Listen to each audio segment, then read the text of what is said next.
जय श्री राधे कृष्ण। आप सभी का हमारे YouTube चैनल पे बहुत बहुत स्वागत है।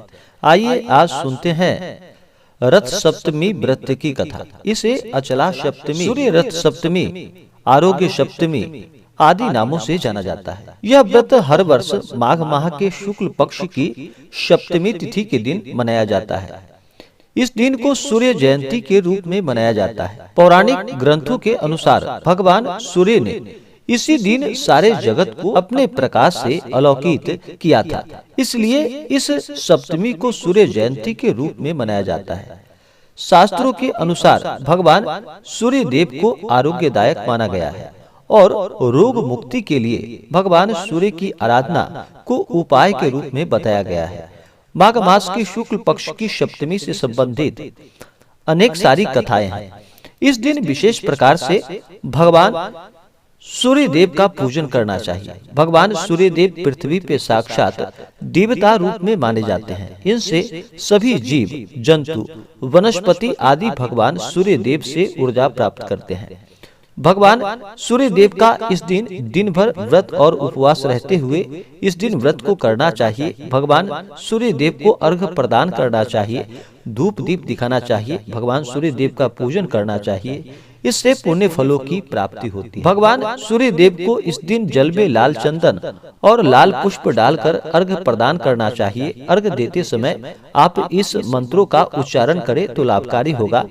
मंत्र ओम एहि सूर्य सहस्त्रांशो तेजुरासे जगतपते अनुकंपमान भक्त्या गृहाणा अर्घ्य दिवाकर।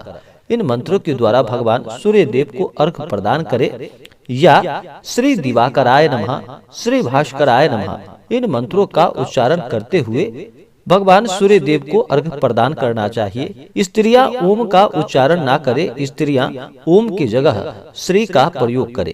इस दिन बिना नमक वाला भोजन ग्रहण करना चाहिए। अगर आप उपवास न रह पाएं तो आप फलाहार करके फिर इस व्रत को कर सकते हैं। जरूरी नहीं है कि उपवास ही रहे, जहाँ तक आपकी क्षमता हो उसके अनुसार आप इस दिन व्रत को करें और इस दिन बिना नमक वाला भोजन ही ग्रहण करना चाहिए।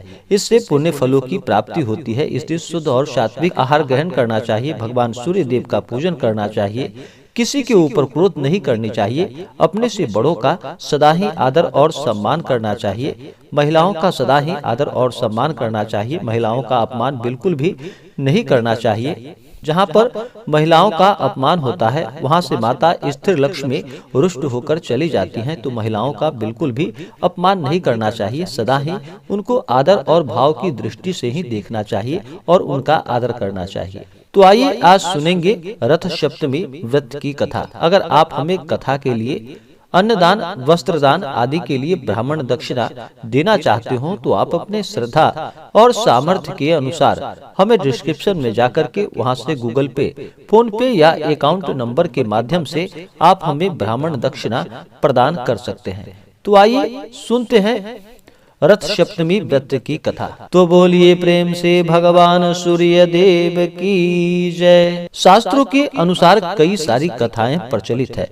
उसी में से आइए कथा का श्रवण करते हैं। एक कथा के अनुसार भगवान श्री कृष्ण के पुत्र शाम को अपने शारीरिक बल पर बड़ा ही अभिमान था। एक बार दुर्वासा ऋषि भगवान श्री कृष्ण से मिलने आए। वे बहुत अधिक दिनों तक तप करके आए थे और इस कारण उनका शरीर बहुत दुर्बल हो चुका था। सांब उनकी दुर्बलता को देखकर जोर जोर से हंसने लगा और अपने अभिमान के चलते उनका अपमान कर बैठा। तब दुर्वासा ऋषि अत्यंत क्रोधित हो गए और शाम्ब की धृष्टता को देखकर उसे कुष्ठ होने का श्राप दे दिया।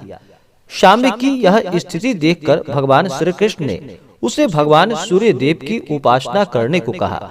पिता की आज्ञा पाकर शाम्ब ने भगवान सूर्य की आराधना करना प्रारंभ की, जिसके फल स्वरूप कुछ ही समय पश्चात उसे कुष्ठ रोग से मुक्ति प्राप्त हो गई। दूसरी कथा के अनुसार भविष्य पुराण की कथा, जो कि एक गणिका इंदुमती ने अपने जीवन में कभी कोई दान पुण्य का कार्य नहीं किया, उसने एक बार वशिष्ठ मुनि से मुक्ति पाने का उपाय पूछा। तो मुनि ने गणिका से कहा कि माघ मास की सप्तमी को अचला सप्तमी व्रत कहा जाता है। इसके लिए षष्ठी के दिन एक ही बार भोजन ग्रहण करना चाहिए। सप्तमी की सुबह आंख के 7 पत्ते सिर पर रखकर और सूर्य देव का ध्यान करके स्नान करे। इसके बाद सूर्य देव की अष्टदली मूर्ति बनाए और शिव पार्वती को स्थापित करे। उनकी विधि विधान से पूजा करे। तांबे के पात्र में चावल भरकर दान करे। गणिका इंदुमती ने ऐसा ही किया और शरीर त्याग दिया। इसके बाद इंद्र ने उसे अप्सराओं की नायिका बना दिया। तीसरी कथा के अनुसार कंबोज साम्राज्य के राजा यशोवर्मा, जो कि काफी महान राजा हुआ करते थे, उनके साम्राज्य को संभालने के लिए कोई उनका उत्तराधिकारी नहीं था। उन्होंने संतान प्राप्ति के लिए अनेक देवी देवताओं से मन्नत मांगी कि उनके राज्य के लिए एक वारिस मिल जाए। फलस्वरूप भगवान की कृपा से उनके घर में पुत्र का जन्म हुआ, लेकिन उनकी खुशी ज्यादा दिन तक नहीं चल पाई, क्योंकि उनका पुत्र मानसिक रूप से बीमार था। उस समय उनके राज्य में एक साधु आए। राजा यशोवर्मा ने उनकी खूब खातिरदारी की, जिससे कि प्रसन्न होकर साधु महाराज ने उनसे वर मांगने को कहा। राजा ने अपने पुत्र की मानसिक बीमारी की बात बताई।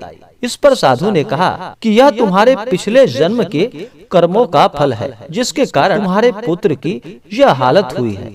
साधु ने इससे उबरने के लिए राजा को सूर्य रथ सप्तमी का व्रत सच्ची श्रद्धा और पूरी निष्ठा के साथ करने को कहा। राजा ने वैसा ही किया। परिणाम स्वरूप राजा का पुत्र धीरे धीरे मानसिक लाभ प्राप्त करने लगा और पूरी तरह से ठीक हो गया। इसके बाद राजा के इस उत्तराधिकारी पुत्र ने राज्य पर शासन किया और कृति यश प्राप्त किया। इसी प्रकार से जो भी भक्त सच्ची श्रद्धा के साथ, नियम और निष्ठा के साथ माघ मास शुक्ल पक्ष सप्तमी तिथि के दिन भगवान सूर्य देव की आराधना करते हैं, पूजा करते हैं, सूर्य रथ सप्तमी का व्रत करते हैं, अचला सप्तमी का व्रत करते हैं, उनके सभी दुख और कष्ट दूर हो जाते हैं, शारीरिक सुख की प्राप्ति होती है तथा सभी प्रकार के सुख और समृद्धि की प्राप्ति होती है। किसी भी प्रकार के व्रत या पूजन में नियमों का पालन करना चाहिए। किसी भी प्रकार के व्रत में शुद्ध और सात्विकता का पालन करना चाहिए। ब्रह्मचर्य का पालन करना चाहिए। किसी के ऊपर बिल्कुल भी क्रोध नहीं करना चाहिए।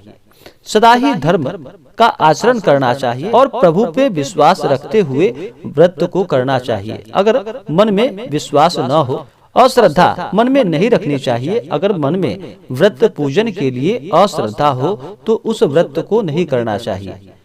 वह व्रत सफल नहीं हो पाता है। जब आपके मन में विश्वास हो, श्रद्धा हो, तभी उस व्रत को पूरे निष्ठा के साथ करें।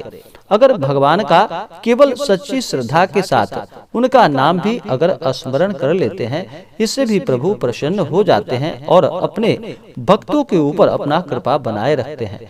तो सच्ची श्रद्धा के साथ, विश्वास के साथ भगवान का पूरे विधि विधान के साथ पूजन करना चाहिए। इससे पुण्य फलों की प्राप्ति होती है।